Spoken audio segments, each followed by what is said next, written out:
सन 1977 मालदा पर्यटन के समय योगीवर श्रीमद 108 स्वामी सच्चिदानंद सरस्वती ने मालदा के इंग्लिश बाजार के अंतर्गत मकदमपुर पोस्ट ऑफिस के निकट एक भक्त के निवास में उनके संस्पर्श में आए एक युवक को योग साधना में दीक्षा दी। उनकी सहायता से जागृत हुआ एक अनिर्वचनीय आनंद का स्रोत सभी का संग त्याग कर प्रतिदिन साधना, सवेरे शिव पूजा, गीता पाठ और एकांत ध्यान आध्यात्मिक जीवन के सुदृढ़ नियमों में वे अपने आप को तैयार करते रहे।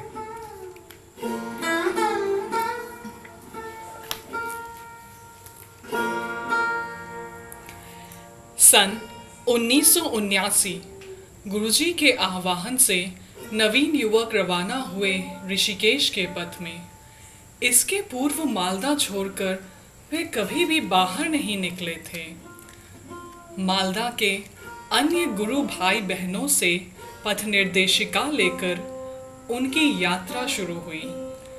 अंत में वीरभद्र स्टेशन आ पहुंचे वह दृढ़ चेतन आत्मविश्वासी नवयुवक। ओ जॉय,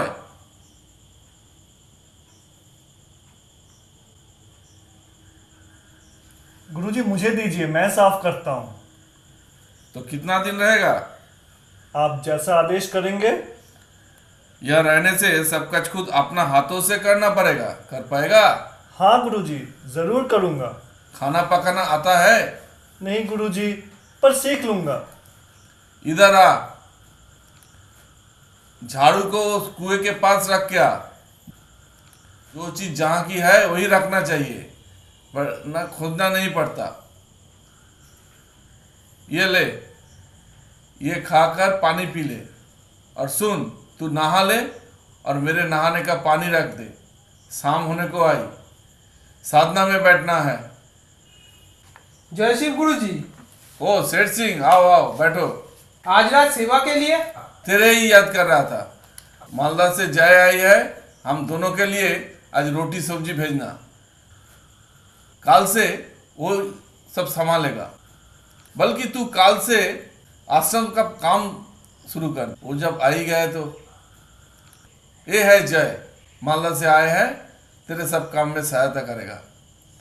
अब तुम दोनों मिलकर आश्रम का काम शुरू कर दो। क्या कर पाएगा? जरूर गुरुजी, आप जैसा चाहेंगे वैसा ही होगा। अच्छा अच्छा, ठीक है, तू आसन बना, मैं नहा के आता हूँ।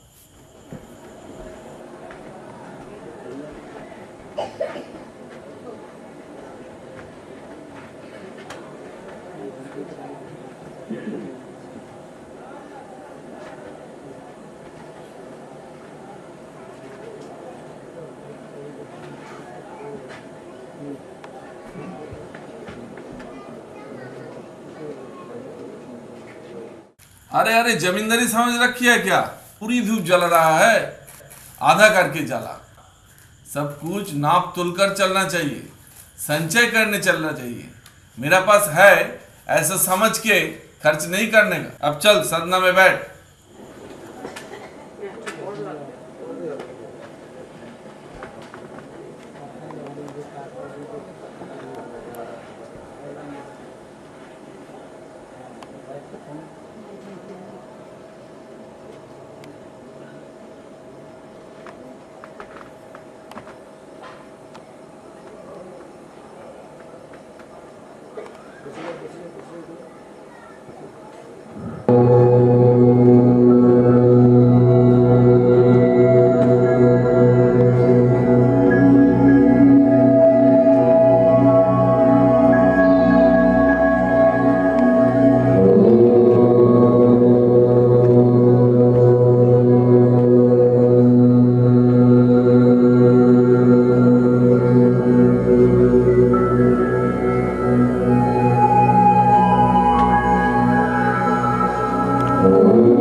शिव गुरुजी। जय सिंह, मुझे कुछ दिनों के लिए पंजाब जाना पड़ेगा। सेठ सिंह, तू काम शुरू कर दे। जय, सब दायित्व किंतु तेरा है। सेठ सिंह, तू मिस्त्री के साथ बातचीत कर ले, और जय, तू सामान लाने का बंदोबस्त कर। काम में ढील देने से नहीं चलेगा। आपने जैसा निर्देश दिया है वैसा ही होगा। आश्रम में भक्तगण आने पर उनकी सेवा जतन करना इतना सरल नहीं। ये 2 बीघा जमीन पर ही हमें आश्रम बनाना पड़ेगा। आपके आशीर्वाद से निश्चय ही कर पाऊंगा। मुझे किंतु रोज का हिसाब रोज दिखाना पड़ेगा। एक पैसा भी इधर उधर होना नहीं चाहिए। अब मैं आज्ञा चाहता हूँ गुरुजी, मिस्त्री लोग के साथ बात करके सब व्यवस्था पक्की कर लेता हूँ। हाँ हाँ, चल।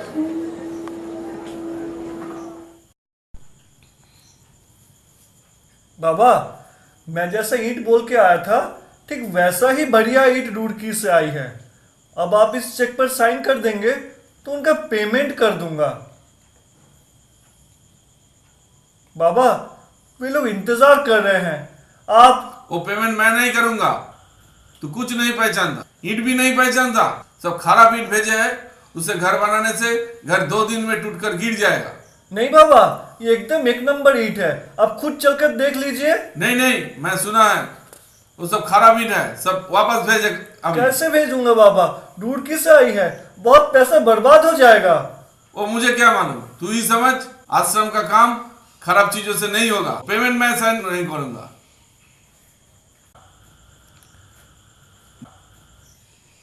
जय शिव गुरुजी। जय शिव। बड़ा मिस्त्री को सभी माल बहुत पसंद आया है। उन्होंने बहुत ही अच्छी ईंट मंगवाई है। हाँ हाँ, बहुत बढ़िया बहुत बढ़िया। तो वो कह रहे थे कि ईंट बहुत खराब आई है। वे लोग तो बोलेंगे ही। आप लोगों ने डायरेक्ट खरीद लिया है ना, उनके मार्फत खरीदने से उनको कमीशन मिलता, पर उन्होंने होने नहीं दिया। ये बहुत अच्छा काम होगा जी, सोचने की कोई जरूरत नहीं है। ओ तो ठीक ही है, तुम काम शुरू कर दो। आप निश्चित मन से घूमकर आइए गुरुजी। लौट कर आने पर आप देख लेंगे कि काम सब खत्म हो गया है। मिस्त्री लोग सब आ गया है। हम विदाई चाहते हैं। हाँ हाँ, जाओ जाओ। जय, तू चेक बुक लेकर आ। सुन, मिस्त्री ने कहा कि ईंट बहुत अच्छी आई है। जा, तू पेमेंट करके ही आ।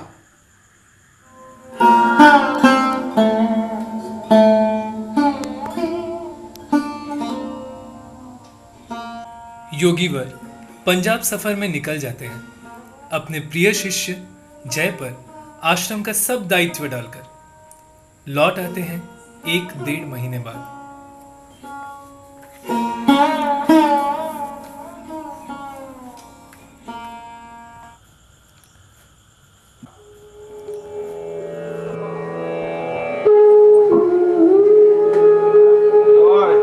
बाबा,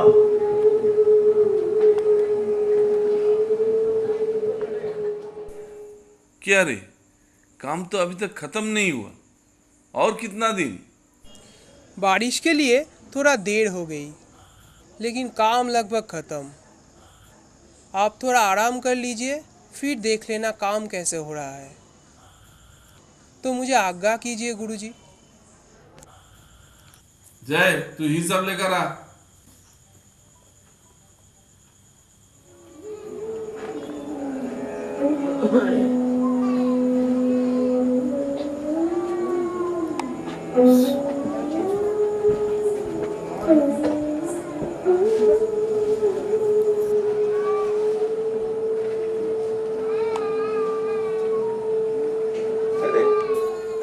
मैं इधर 5,000 रुपया रख के गया था, किधर गया?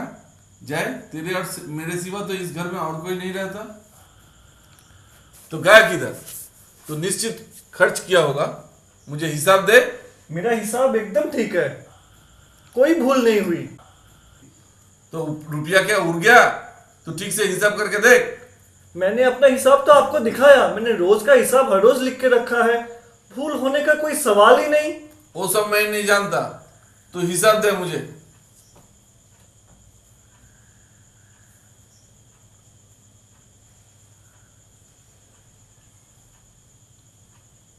ओ जय, ये देख, यही तो है रुपया। असल में उम्र हो गया ना, किधर रखता हूँ और किधर ढूंढता हूँ। तेरा क्या हुआ, गुस्सा हो गया क्या? खाना पकाया या मुझे उपवास कराएगा? नहीं गुरुजी, मैंने आपका खाना कब का बना के रखा है। मैंने आपका स्नान करने का पानी उठा के रखा है, आप नहा लीजिए, मैं आपके खाने का व्यवस्था करता हूँ। ठीक है।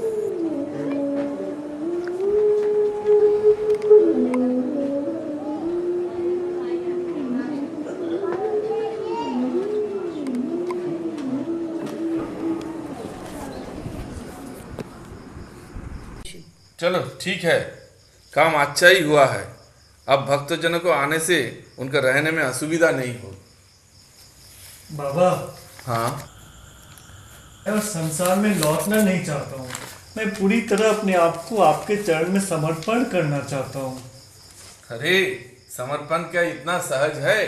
समर्पण का मतलब समझता है? समझ, तूने एक भिखारी को 1 रुपया दिया, वो उस रुपया को जैसे मर्जी खर्च कर सकता है, रोटी खरीद सकता है, बीड़ी या गांजा पी सकता है, या तेरे ही सामने रुपया को फेंक सकता है, लेकिन तू फिर भी कुछ नहीं बोल पाएगा। गुरु के पास समर्पण करने का मतलब है, मैं जो बोलूंगा वही तुझे निर्विचार करना पड़ेगा। गुरु के गलत बोलने पर भी तुझे वो पालन करना पड़ेगा। बड़ा ही कठिन काम है। साधन के उच्चतम शिखर में पहुंचने के लिए क्या करना पड़ता है, तेरे याद है? हाँ गुरुजी, सर्वसंग विवर्जितम, सात्विक आहार और 3 घंटे निधिध्यासन। आपके आशीर्वाद और कृपा से इन 3 नियमों के बंधन में मैं अपने आप को बांधने का निरंतर प्रचेष्टा किए जा रहा हूँ। वो तो समझता हूँ, लेकिन संसार का प्रति भी तेरा एक दायित्व है। तेरी भी माँ है, वो क्या तुझे इसके लिए जगह देंगे? मैं माँ की अनुमति लेकर ही यहाँ आया हूँ, और मेरे संसार में मेरे 2 भाई ही मेरे सारे दायित्व का पालन करते हैं। मेरा वैसे कोई सांसारिक दायित्व नहीं है। चल तो ठीक है, मन जब स्थिर कर ही लिया तो आगे बढ़। सामने ही तो दुर्गा पूजा है, तू मेरा साथ बैद्यनाथ धाम चल। बाबा बैद्यनाथ के पास ही तेरा सन्यास संस्कार होगा।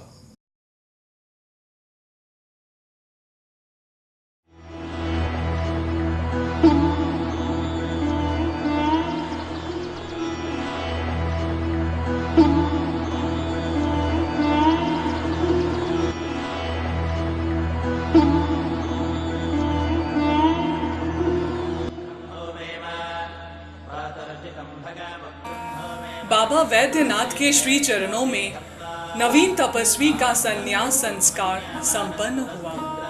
उनकी अंतरात्मा अलौकिक आनंद से परिपूर्ण हुई।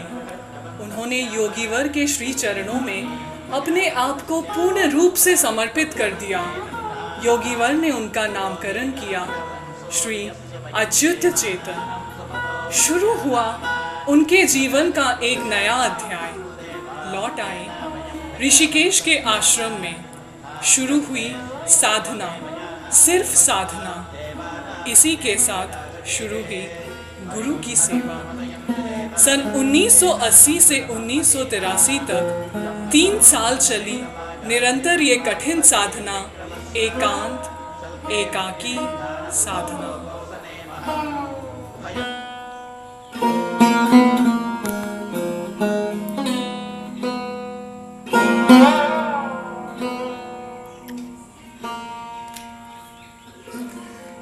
इसी बीच योगीवर ने एक और साधक को दीक्षा देकर नामकरण किया विज्ञान चेतन। गुरुजी, मेरा एक सवाल है। बोल विज्ञान, क्या सवाल? आप पंखा होने की बावजूद हमें पंखा चलाने नहीं देते, हाथ पंखा व्यवहार करने बोलते हैं, लेकिन भक्त लोगों को आने से उन्हें पंखा चलाने बोलते हैं। फिर भक्त लोगों के प्रति आपके भेदभाव क्यों?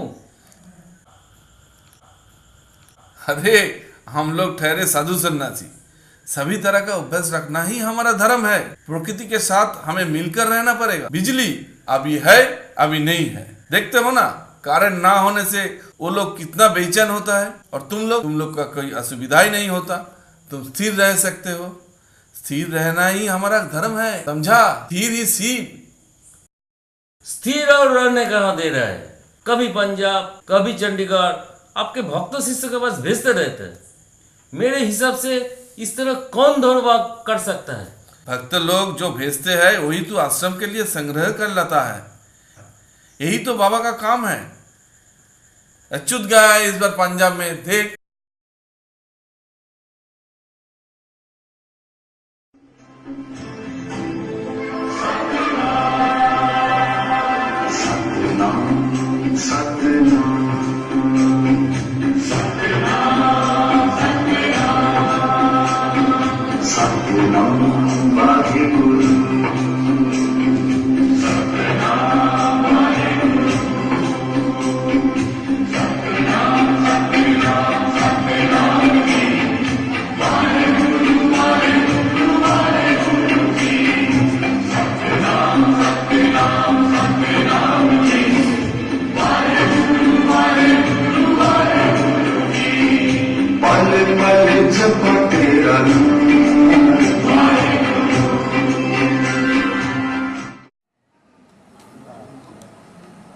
मंगलम भगवान विष्णु, मंगलम गरुड़ध्वजा, मंगलम पुंडरीकाक्ष, मंगलाय तनोहरि। ईश्वर प्राप्ति के लिए हमें 4 चीज़ों की ज़रूरत है। वो क्या है?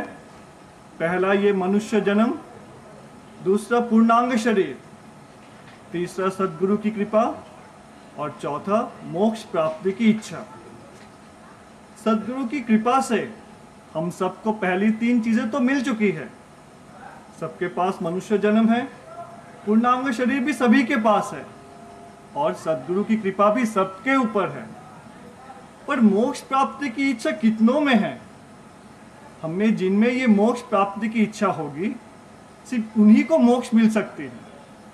अर्थात इस जीवन का उद्देश्य है सद्गुरु के बताए हुए साधन मार्ग पे चलना, मन में मोक्ष प्राप्ति की तीव्र इच्छा रखना। तभी हमें इस जन्म मृत्यु के बंधन से मुक्ति मिल सकती है, तभी हमारे आत्मा का मिलन परमात्मा से हो सकता है और तभी ये साधन जो मार्ग गुरु जी हम सबको बताए हैं उस पर हम अमल कर सकते हैं। इसलिए हम सबको चाहिए सद्गुरु के बताए हुए साधन मार्ग पे चलना एवं मन में मोक्ष प्राप्ति की इच्छा रखना। मोक्ष प्राप्ति की इच्छा के परे हमारे मन में और कोई इच्छा नहीं होनी चाहिए। इस संसार की कोई भी इच्छा, उसके सामने कोई भी मूल्य नहीं है। साधन मार्ग पे चलें और मोक्ष प्राप्ति की इच्छा रखें। ओम नमः शिवाय। हर हर महादेव।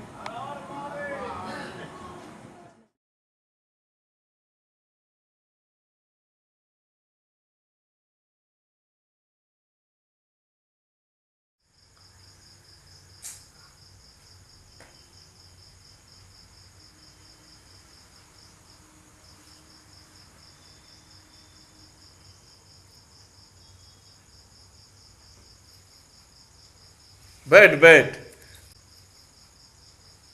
तू तो मेरे पास काम की सिवा आता ही नहीं और किसी के साथ भी तुझे बात करने हुए नहीं देखता। क्यों रे?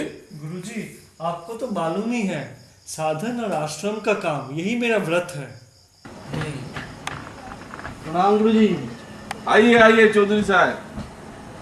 ये तो बहुत अच्छा काम हुआ है। अब तो एक यहाँ मंदिर होना चाहिए।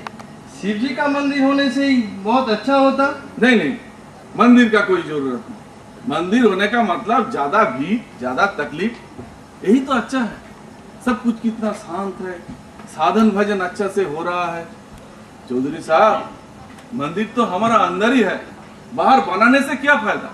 वो बात तो ठीक है, लेकिन हम लोग जब यहाँ आएंगे मंदिर के अंदर साधन करने से मन को बहुत सुकून मिलेगा। गुरुजी, अब मना मत कीजिए। बाबा का मंदिर होने से तो अच्छा ही होगा गुरुजी। संसार का सब जहर हरण करने के लिए बाबा नागेश्वरी ठीक रहेगा। सब कुछ बाबा नागेश्वरी हरण कर लेंगे। ठीक है, आप सभी को यही इच्छा है तो, लेकिन चौधरी साहब, सब कुछ आपको ही संभालना पड़ेगा। जो आ गया गुरुजी।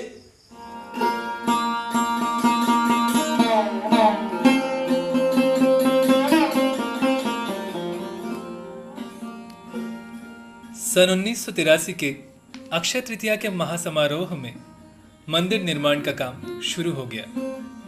श्री अच्युत चेतन ब्रह्मचारी एवं चौधरी साहब सुबह 8 बजे से लेकर रात्रि के 10 बजे तक मिस्त्री लोगों के साथ कदम से कदम मिलाकर काम करते चले।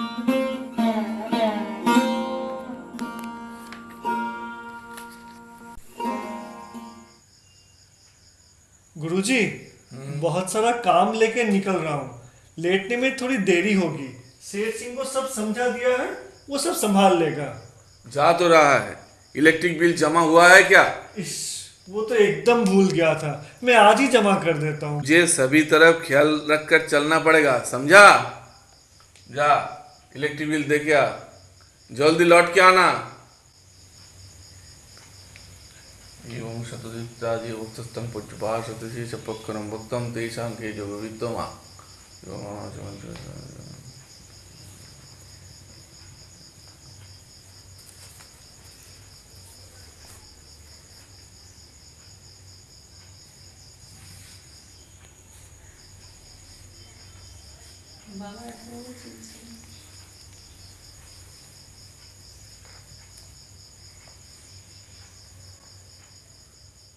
शाम हो गई, अच्युत अभी तक लौट के नहीं आया।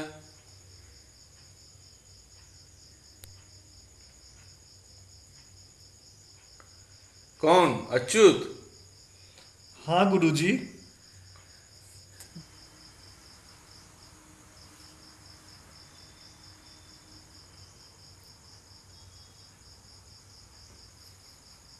गुरुजी, आपने जो जो काम दिया था मैं वो पूरी तरह करने की कोशिश किए जा रहा हूँ, पर पूरे दिन ये मिस्त्री, ईंट, लकड़ी, हिसाब ये सब लेके ही तो मेरा दिन निकल जा रहा है। साधन भजन तो कुछ हो ही नहीं पा रहा है। मेरा तो असली काम कुछ भी नहीं हो रहा है गुरुजी। किसके काम कर रहे हैं रे?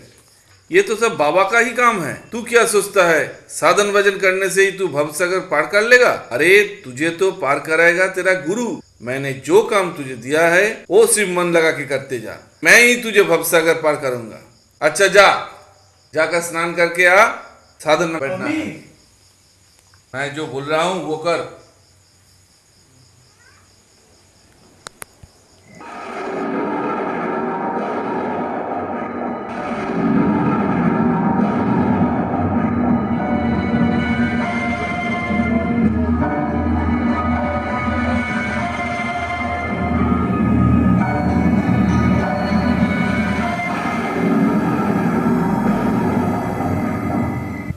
ये क्या सच है या मैं सपना देख रहा हूँ? मैं क्या सम्मोहित हो गया हूँ कि मैं क्या देख रहा हूँ? कि एक अनिर्वचनीय अलौकिक ज्योति मेरे पूरे शरीर में एक दिव्य अपार्थिव अलकोज्जल का स्रोत बह रहा है। ये एक अद्भुत आनंद है। मेरा प्राण धीरे धीरे ऊर्ध्वगामी हो रहा है। ये एक आध्यात्मिक आनंद का शिहरण हो रहा है। ये मेरा परम प्राप्ति है। 1000 साल तपस्या करने के बाद भी क्या मुझे ये अमृत मिलता? विश्व ब्रह्मांड का सृष्टि और विनाश सब एक हो गया है। मेरा बीज मंत्र वाक्यहीन हो गया है। सब कुछ स्थिर हो गया है। शिवोहम शिवोहम शिवम स्वरूपम। इस महाकाश में विलीन हो जाने का इच्छा हो रहा है। ये मेरा कैसा उपलब्धि? मेरे पूरे शरीर में एक अद्भुत आनंद का शिहरण हो रहा है।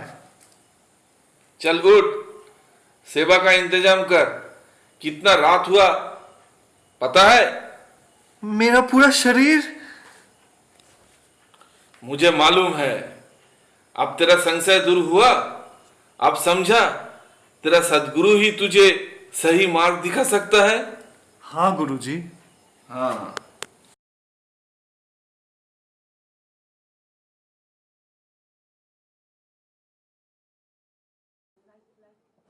चौधरी साहब हाँ गुरुजी। अब क्या समझ रखा है? रुपया देके आप क्या हमारा सर खरीद लिया? मंदिर नहीं होगा, मंदिर नहीं चाहिए। अब ले जाइए मंदिर उठा के यहाँ से, ले जाइए। माफ कीजिए गुरुजी, माफ कीजिए। मुझसे क्या गलती हो गया? माफ कीजिए गुरुजी, आप शांत हो जाइए। अब इतना हिम्मत आप हमारे ब्रह्मचारी लोग को मजदूर का काम में लगा दिया। वो क्या आपका नगर है? क्या समझते हैं आप? मुझसे बहुत बड़ा गलती हो गया गुरुजी, माफ कर दीजिए, माफ कर दीजिए। मैं दिल से माफी मांगता हूँ, मुझे इस बार माफ कर दीजिए, माफ कर दीजिए गुरुजी।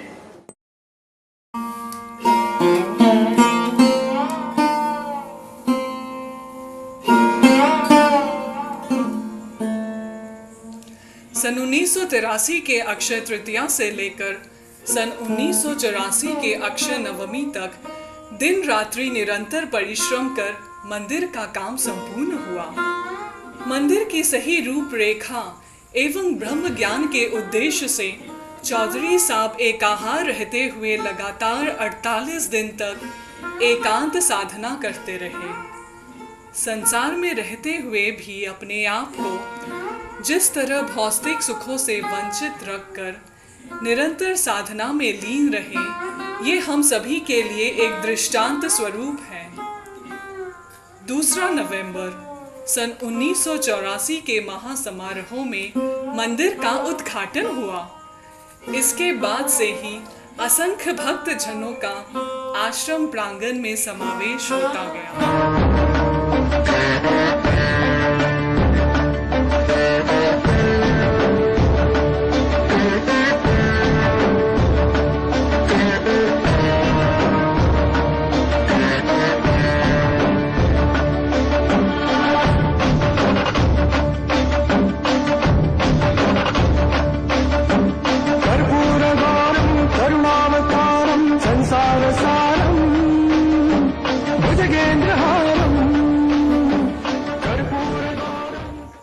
त्रिकालदर्शी योगीवर ने सभी के बीच में जिसे विशेष आशीर्वाद दिया, वही छोटी सी बालिका है वर्तमान में परम पूज्य पूर्ण महिम ब्रह्मचारिणी।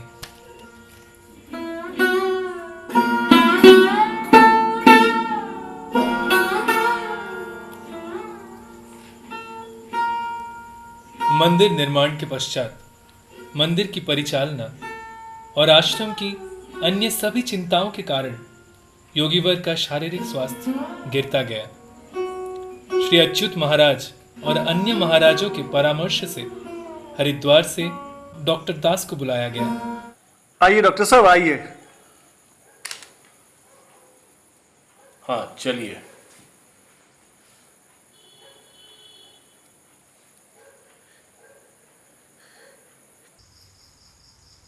क्या तकलीफ हो रहा है? मैं ठीक ही हूँ डॉक्टर, ये सब थोड़ा घबरा जाता है।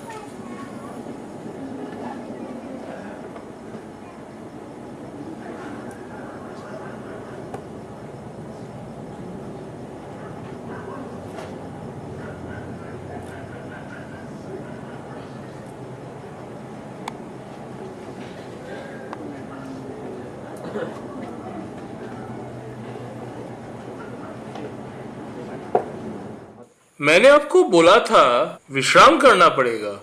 उम्र कितना हुए आपके? वह 83 साल हुआ है। फिर आश्रम के कामकाज अब सभी महाराजों को समझा दीजिए। अब से आप संपूर्ण विश्राम करें। लेकिन यहां रहकर आपका पूर्ण विश्राम नहीं हो पाएगा, बल्कि कहीं आसपास थोड़ा घूम फिर के आइए। डॉक्टर, तुम खामोखा ही भयभीत हो रहे हो। मैं अभी तक 2 साल कहीं नहीं जाऊंगा। ये सब दवाइयां अब चलेगी, लेकिन एकदम विश्राम। अब मैं चलता हूं। डॉक्टर साहब, जाने का वक्त अब प्रसाद लेके जाना। आपका प्रसाद मतलब तो खिचड़ी। आप और कुछ दीजिए ना। दूंगा। ठीक है, मैं वादा करता हूँ, जिस दिन मैं अन्य लोग जाऊंगा उस दिन तुम मेरे पास ही रहोगे। सभी के परामर्श से योगीवर गोरखपुर के एक भक्त के निवास में विश्राम करने के उद्देश्य से रवाना हुए।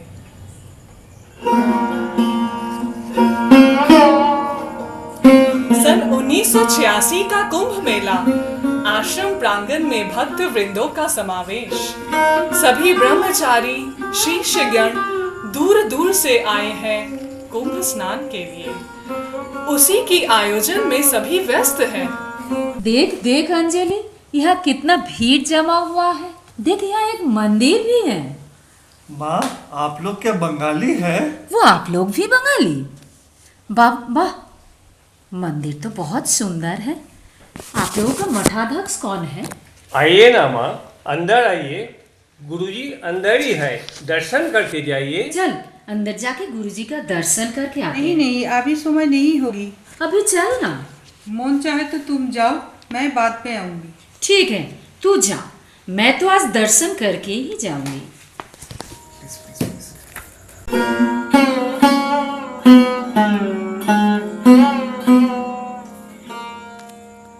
परिमल माँ के द्वारा योगीवर की बातें सुनकर उनकी पुत्री अंजलि और दामाद श्री दीपक दत्ता आश्रम में जाते हैं एवं योगीवर का सान्निध्य लाभ तथा दीक्षा ग्रहण करते हैं। इसके पश्चात आने वाले समय में ये लोग ही योगीवर के परम प्रिय हो जाते हैं।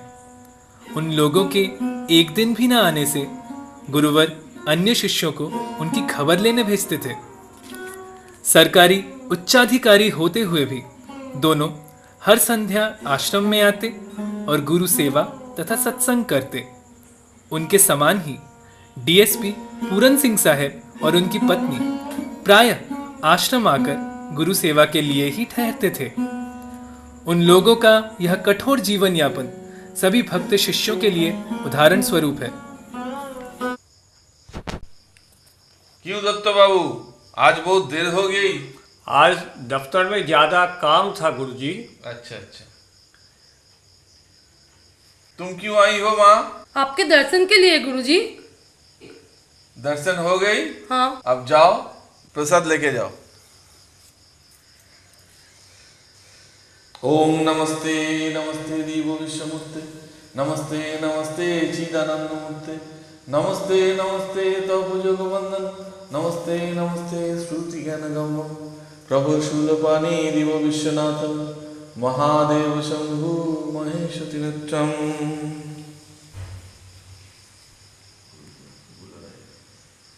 दत्त बाबू, गुरुजी आप ही को बुला रहे हैं।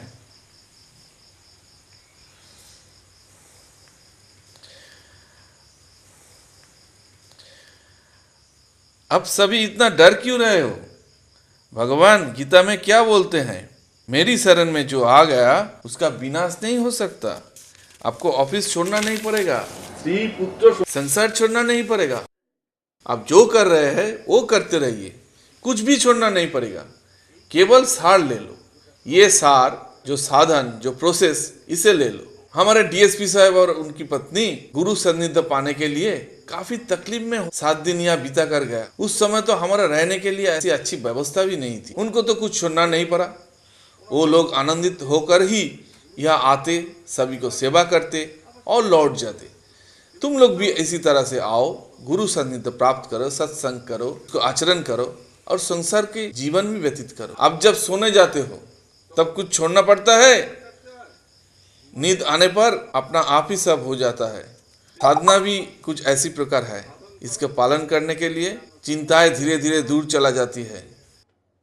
सनातन धर्म की एक ही संदेश है, साधन, सिर्फ साधना। बाबा, मेरा बेटा का शादी बहुत अच्छी तरह हो गई है। अब बहू को दीक्षा दे दीजिए। ना वो मुझे जानती है, ना मैं उसे जानता, और फिर भी दीक्षा दे दूं? दीक्षा ना होने से हाथ का जल शुद्ध नहीं होता। हमारे कुलगुरु ने कहा है कि दीक्षा ना होने तक हम लोग बहू के हाथ का खाना नहीं खा सकते। देखो माँ, हम दीक्षा देते हैं ईश्वर प्राप्ति के लिए, हाथ पैर शुद्ध करने के लिए नहीं। देह तो हमेशा ही अपवित्र होता है। आत्मज्ञान होने पर ही देह शुद्ध संभव है। तुम्हें कोई संशय है तो सदगुरु के पास जाओ, तत्वदर्शी के पास जाओ, पहले संशय दूर करो, के बाद ही तो दीक्षा होगी। बिना कुछ जाने समझे दीक्षा हो जाएगा? गुरुजी, मेरा एक प्रश्न है। बोलो। पूरे दिन इतना काम रहता है, साधन करने का तो वक्त ही नहीं मिलता। साधन करूं कब? काम तो सभी के करना पड़ता है। उस काम के साथ मैंने जो कौशल सिखाया है उसको अगर जोड़ ले तो वो काम तुझे ईश्वर का समीप ले जाए। अज्ञानता होने के कारण से तो कर नहीं पड़ रहा। साधन करो, सभी प्रश्न का उत्तर तुझे वही मिल जाएगा। साधन में मन बैठता ही नहीं है। इतनी चिंता में साधन करूं कैसे? मन लागे या ना लागे, सुबह शाम 1 घंटा ध्यान करना जरूरी है।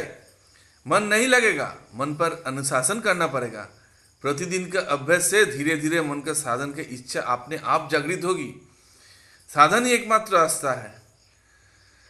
बहुत रात हो गई, बिजन दुलाल सबको प्रसाद दे दो।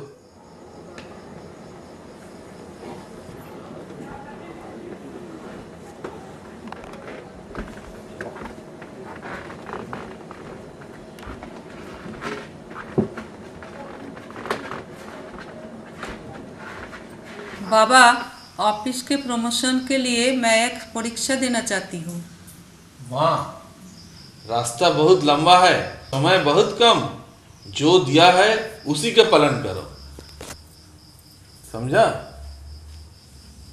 ये लो, तुम सुख समृद्धि में परिपूर्ण रहोगी।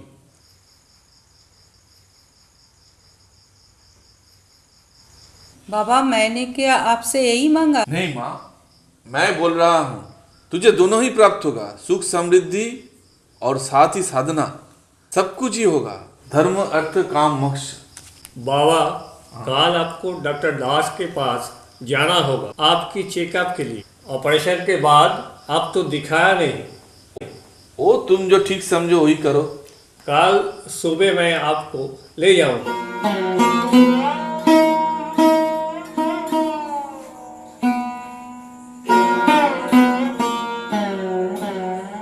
योगीवर का स्वास्थ्य खराब होने पर भी वह अपनी अवस्था किसी के सामने जाहिर नहीं होने देते। अस्वस्थ होने के बाद भी आध्यात्मिक चर्चा और सुदृढ़ नियम उनके लिए अपरिवर्तित थे। बाबा वैद्यनाथ के आदेश से एक साथ साधन चर्चा के उद्देश्य से उन्होंने साधन संघ आश्रम की संस्थापना की। लौकिक पूजा अर्चना से नहीं, साधना के माध्यम से ही शांति, साधना के माध्यम से ही मुक्ति। वे थे सर्वज्ञ, इस जगत के परम सत्य को जानने वाले, पर फिर भी भक्त जनों में उनकी शारीरिक अवस्था की व्याकुलता को लेकर उन्होंने कभी भी हस्तक्षेप नहीं किया। दत्त को खबर भेजा गया है क्या? वो तो मुकुल दी आ गई है। दत्त बाबू आ गए क्या? मैं पहले ही आ गई हूँ। वो अंजलि दी के साथ डॉक्टर साहब को लेकर आ रहा है। गुरुजी, आप कैसे हैं? अभी थोड़ा ठीक लग रहे हैं।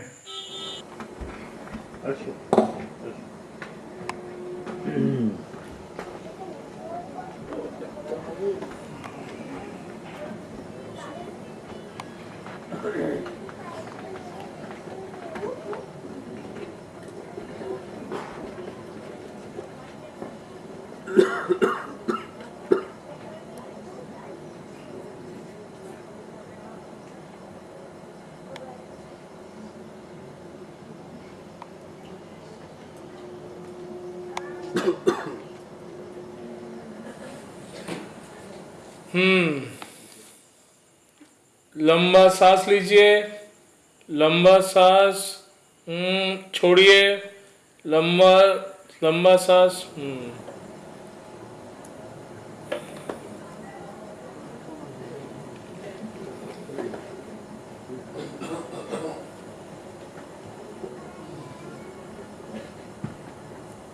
गुरुजी, आप कैसे हैं? मैंने जांच तो कर ली है, लेकिन किसी भी रोग का लक्षण नहीं है।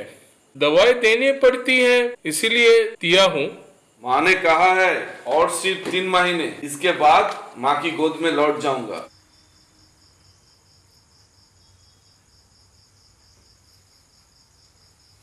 गुरुजी, अभी तो बहुत काम बाकी है, आप पहले स्वस्थ हो जाइए। तुम सब रोते क्यों हो? रो मत। मैं इस लौकिक शरीर में नहीं रहूंगा, परंतु जब भी मुझे कोई पुकारेगा मैं उसके पास आऊंगा। अरे, तुझे जो बोला था समाधि के प्रकार और आचरण जानकर आने के लिए, गया का? हाँ गुरुजी, मुनि ऋषियों का समाधि 3 प्रकार होता है, जल समाधि, मृत्तिका समाधि और चेतन समाधि। ठीक ठीक, तो तुम लोग मुझे जल समाधि ही देना। गुरुजी अब वो सब रहने दीजिए, चलिए हम आपको ऊपर विश्राम के लिए ले चलते हैं। हाँ, हम बाबा को ऊपर के कमरे में ले जाते हैं। हाँ आप ही कहिए, हमारी बात तो वो सुनते ही नहीं हैं। तुम लोग बस करो, मैं यहाँ पर ही ठीक हूँ। नहीं गुरुजी, आपका ऊपर में ही अच्छा विश्राम होगा। ठीक है, तुम जब बोल रहे हो तो चलो।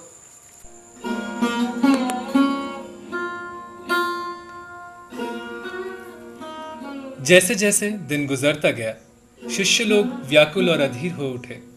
योगीवर की अस्वस्थता बढ़ती गई। गुरु वाक्यों में कोई संशय नहीं है। उनके कथानुसार 3 महीने पूर्ण होने में और ज्यादा समय नहीं।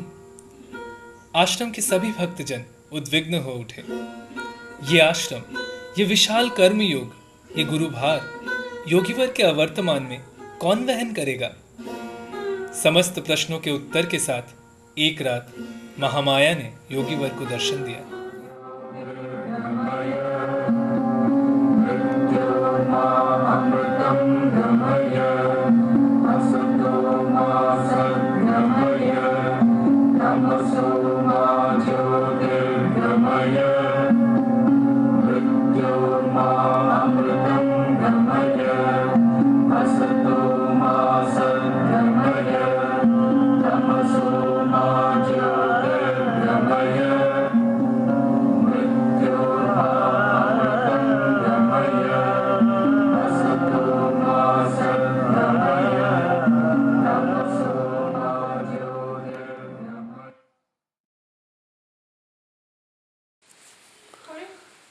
अच्युत।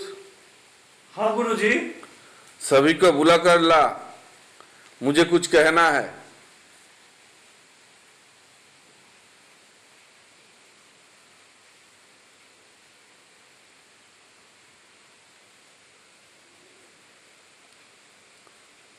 कल माँ आई थी।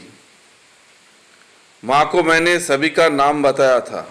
माँ ने कहा है कि मेरे अवर्तमान में अच्युत, तू ही इस साधन संघ आश्रम का दायित्व संभालेगा। तू ही अब इन संतानों का अभिभावक है। इनको तू ही संभालना। इन सब का भार मैं तुझे देकर जाता हूँ। सभी भक्त शिष्य का साथ संपर्क बनाए रखना। संसारिक मनुष्य बहुत ही कष्ट में है, उनको देखना। गुरुजी, संसार त्याग कर मैं आपके चरणों में आया हूँ, किंतु आप तो मुझे फिर से संसार के साथ जोड़ दे रहे हैं। आपके आदेश मान्य कैसे करूं? इस गुरुदायित्व का पालन किस तरह से हो पाएगा? तुझसे ही होगा। माँ ने मुझे यही बताया है।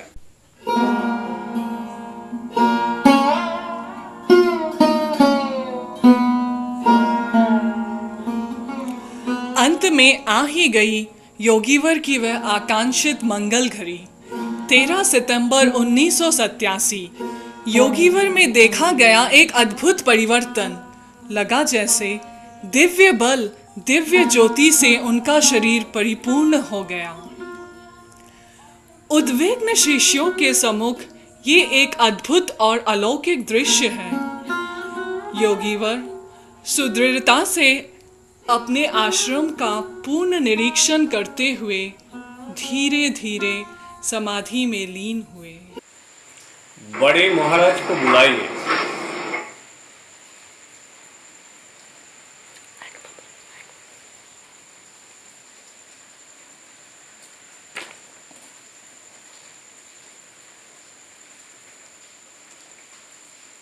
हम लोगों ने कल्चर करवाकर देखा है कि इस एंटीबायोटिक से गुरुजी को फायदा होगा। अब गुरुजी ठीक स्वस्थ हो जाएंगे। आप इसे लाने की व्यवस्था करें। मैं अभी मंगवाता हूँ।